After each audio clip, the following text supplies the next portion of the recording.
Kasi ako naman, mga plastic din sa kubo.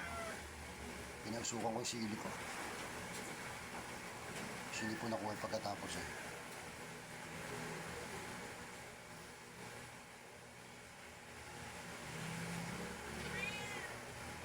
Naku, sarado pa pala kay Joel. Bakit? Namasyal yung mag-anak. Wala sila.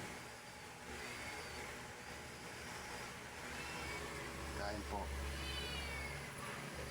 Ngayon lang nagutom, kaya ngayon lang kakain ng tanghalian.